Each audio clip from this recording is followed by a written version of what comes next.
Hello friends, I am Chevee. Welcome to my shed. How are you doing today? How's life in your world? I did it again. I made a thing and I didn't film it, and this is another cutting board. I told you I was going to make a cutting board for Mom, so I made the cutting board for Mom, and no, I did not film this cutting board. I made it yesterday, actually, as kind of, I don't want to say as part of the video that I made yesterday, but you know, yesterday I talked about being alone and not knowing that that's what I wanted as much as I thought. You know, fact of the matter is, I forgot to mention that before Jamie, I was never interested in having a family. I've said that to her, and she tells me that hurts, and I understand why. But the truth of the matter is, I had always intended on being kind of a lone wolf, and I had never intended on having children. But then I met her, and that all changed. And I'm glad that it changed, because I have a whole lot of really good stuff that came out of that whole situation, mainly being two little girls who are just phenomenal, and two of my bestest friends. But you know, I had always, most of my adult life, thought that I wanted to be a loner. I didn't want to have restrictions. You know, I grew up in a household that was fairly strict. My mother was very controlling and had high expectations of me as a child and of my sister as a child. And so I didn't want that from a partner. I wanted somebody who would just let me be me, and I didn't think that could happen. And unfortunately, I found a partner that let me be me, and that wasn't good for us. Me being me was not good for our relationship. So, you know, that all ties back to saying that I kind of forgot that part of the story yesterday, that it's not like it's a new revelation that I wanted to be alone. That was always my intention, going back, you know, years and years and years.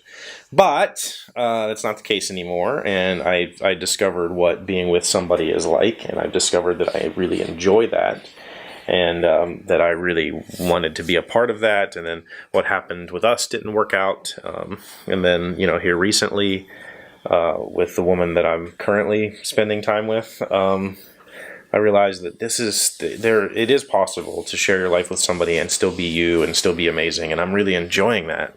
I'm really enjoying that. But yesterday I was alone, and I wasn't expecting to be alone yesterday, and that's part of the reason why the video happened, and that's part of the reason why this cutting board happened. A lot of times this shop, this space, things that I make in here are ways for me to distract myself from myself. I get tied up in this like thought loop of wondering what's going on, wondering why things aren't working out the way that I expect things to work out, and then I just kind of just fail, right? And so yesterday I ended up being alone, and I hadn't expected to be. I had expected to be... I expected people to be here yesterday, and it didn't work out that way until late last night. Keely was here, but she was completely distracted and wasn't wanting to spend time with me, and so that's fine. Like, as a father, I'm never going to force my children to spend time with me. It's just not what I do. And so I just came down here and did a few things. One thing I did was I added a lip to the rim of my dust collection box. I'll show you that here. Hopefully I'll remember to film it and put it here.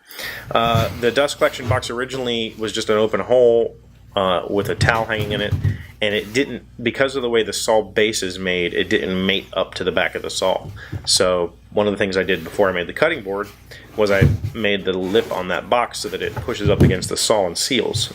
It doesn't seal perfectly, but it seals way better, and it worked really well. And that box is working out great. You can see there's dust on the floor, but it's way less than it was before. So for a passive system, it's definitely not perfect, and it's definitely not the best solution. Obviously, the best solution would be active dust collection, but it works really well for what I intended, was just to keep the dust from blowing all over the garage. So I did that so that I could do this, and so I made another cutting board, this time for my mom. I think I told you I was going to make it for Mom. So same thing, just alternating strips of walnut and maple, A little mineral oil here that I'm rubbing on it.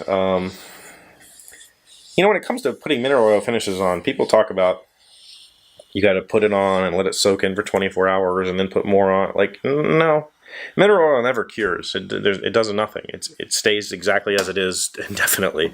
So you just keep putting it on and let it soak in, and put more on and let it soak in multiple times over the course of a day or two, or however long you think it takes. Once the surface starts staying a little bit shiny, then you know that it's fairly well permeated. I have heard of people soaking them, like you can pour a gallon of mineral oil in a tub and soak this thing. That works fine too. That'll definitely work. But I just put it on liberally, rub it all in, let that soak for a few hours, come back, put more on, rub all that in, let that soak for a few hours. It works well this way. And you want to put lots on. But anyway, the point is, I made this as a distraction. I also made this because I wanted to test the box. So I made a crap load of sawdust testing the box, and it worked out pretty well. I'm pretty happy with how that works out. So I'm going to keep it like that for a while, and then eventually, once I figure out a different way to organize things in here so that the bike is kind of in its own space and I have a little bit more room beyond the saw, I would like to build a little outfeed table that has that box built into it. So we'll see if that ever happens. But I just wanted to explain it and show it. And yeah, I'll do a video someday on making cutting boards. I'll figure out a way to make it fun. That's what I have. Thank you for being here as always. Thank you for liking, commenting, subscribing, being my bestest friends. Coming back and making me a part of your day is a huge benefit to me, so thank you for doing that, and I'll see you tomorrow. Hey, Doc, wait! I want to ask you something. Today's random fact comes from thehindu.com. What is the only snake that builds a nest? The king cobra nesting snake. The female snake is about 13 feet long, builds a nest to lay its eggs. In fact, the king cobra is the only snake that builds a nest. What, do the rest just like plop them out?